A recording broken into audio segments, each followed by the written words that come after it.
দেখছেন সবার খবর, সবার নজর, বার্তা এক নজর। বেজন্মার কুলাঙ্গার চোর, চিটিংবাজ, প্রতারক প্রাক্তন বিধায়ক অসিত মজুমদার এবং দালাল অরুণ দে সহ আরও মহাচোরদের গ্রেপ্তার করল। গ্রেপ্তার চুঁচুড়ার প্রাক্তন বিধায়ক, উপপৌরপ্রধান সহ মোট 10 জন। গতকাল উত্তর চব্বিশ পরগনার সোনারপুরে অভিষেক বন্দ্যোপাধ্যায়ের উপর হামলার প্রতিবাদে পথ অবরোধের ঘটনায় চুঁচুড়ার প্রাক্তন তৃণমূল বিধায়ক অসিত মজুমদার সহ মোট 10 জনকে আটক করেছে পুলিশ। আটক হওয়াদের মধ্যে রয়েছেন হুগলি চুঁচুড়া পৌরসভার উপপৌরপ্রধান পার্থ সাহা সহ একাধিক কাউন্সিলর এবং তৃণমূলের অন্যান্য নেতৃবৃন্দ। যদিও আটকের সুনির্দিষ্ট কারণ বা তাদের বিরুদ্ধে গ্রেপ্তারের পদক্ষেপ নেওয়া হবে কিনা সে বিষয়ে এখনও আনুষ্ঠানিকভাবে কিছু জানায়নি পুলিশ। তবে পুলিশ সূত্রের খবর, থানায় প্রয়োজনীয় কাগজপত্র তৈরির কাজ চলছে। শনিবার বিকেলে অভিষেক বন্দ্যোপাধ্যায়ের উপর হামলার প্রতিবাদে হুগলি জেলার সদর শহর চুঁচুড়ার পিপুলপাতি মোড়ে পথ অবরোধে কর্মসূচি পালন করে তৃণমূল। এই কর্মসূচির নেতৃত্বে ছিলেন এলাকার তৃণমূল প্রাক্তন বিধায়ক অসিত মজুমদার। প্রায় 20 মিনিট ধরে অবরোধ চলার পর পুলিশ ও কেন্দ্রীয় বাহিনীর হস্তক্ষেপে তা তুলে নেওয়া হয়।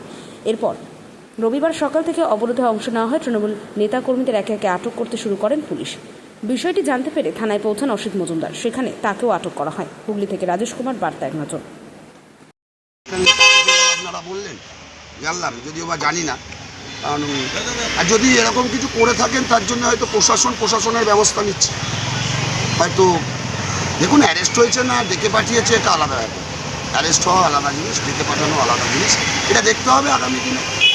আশা করবো আইনের পথে চলবে। যদি সেরকম কিছু না থাকে ওনারা আমাদের মতন বাড়ি চলে যাবে। তারা বলতে শান্তিপূর্ণ মিছিল করছিল, তেলের দাম গ্যাসের দাম বৃদ্ধি নিয়ে আতঙ্কিত। এই খবর আসে অভিষেক বন্দ্যোপাধ্যায়ের উপর যে হামলা হয়েছে সোনারপুরে, তার প্রতিবাদে তারা 10 মিনিটের একটা পথ অবরোধ করে, তার ভিত্তিতে আজকে গ্রেপ্তার। খগেন মুর্মু যখন মার খেয়েছিল ওনারা পথ অবরোধ করেছিলেন।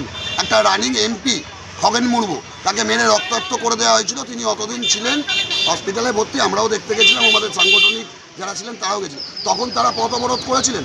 তখন তাদের এই জিনিসটা কোথায় ছিল? কালকে অভিষেক ব্যানার্জিকে পাবলিকরা ডিম ছুঁড়েছে, সেই নিয়ে ওনারা পথ অবরোধ করছেন।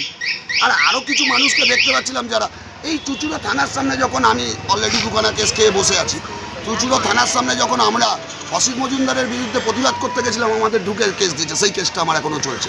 দেখুন, কাদা ছোড়াছুড়ি করে তো কোনো লাভ নেই, হয়ে আছে। আইনের পথে চলবে। ওনারাই বলেছেন আইনের পথে চলতো, আমরাও বলবো আইনের পথে। আপনার নাম আর ডেজিগনেশন? শাশ্বত ব্যানার্জি। অত্যাচারিতা চলছে। এই জামানা বোধহয় বাম জামানাকেও হার বানিয়ে দেবে। এখনো 1 মাস হয়নি, নতুন এই সরকার বসেছে। আমরাও আশা রাখি তারা গঠনমূলক কিছু করবে। তারা গঠনমূলক কিছু করলে আমরাও সহযোগিতা করব। যেহেতু আমরা কেউ চেয়ারম্যান, কেউ কাউন্সিলর, আমরাও সরকারেরই একটা পার্ট, প্রশাসনের একটা অঙ্গ। কিন্তু এইভাবে যদি গণতন্ত্রের কন্ট্রোল করে 10 দিনের মধ্যে 4 বার যদি পেট্রোল ডিজেলের দাম বাড়ে, তা মানুষ প্রতিবাদ করবে না? আমাদের তো গণতান্ত্রিক দেশ, এটাই তো স্বাভাবিক। কাউন্সিলর ছাড়া কি আরও অন্যজনকে অ্যারেস্ট করেছে? বঞ্চিত আমাদের প্রাক্তন বিধায়ক অসিত মজুমদারও অ্যারেস্ট হয়েছে, ভাইস চেয়ারম্যান অ্যারেস্ট হয়েছেন, কাউন্সিলররা আছে, আমি পৌরপ্রধান, আমি এইমাত্র এসে পৌঁছেছি, আমিও ঢুকছি। যদি মনে করেন অ্যারেস্ট করলে করবে। আরও কি কর্মীদের, তৃণমূল কর্মীদেরও কি অ্যারেস্ট করেছে? তৃণমূল কর্মীরা আমাদের অ্যাডভোকেট আছে, কাজী আছে, সানোয়ার আছে, এদেরকে শুনেছি অ্যারেস্ট করেছে। একটু আমি যাচ্ছি, ভেতরে গেলেই জানতে পারবো। মানে হয়তো অ্যারেস্ট হওয়ার দিকেই এগিয়ে যাচ্ছে। ঠিক আছে, চলো।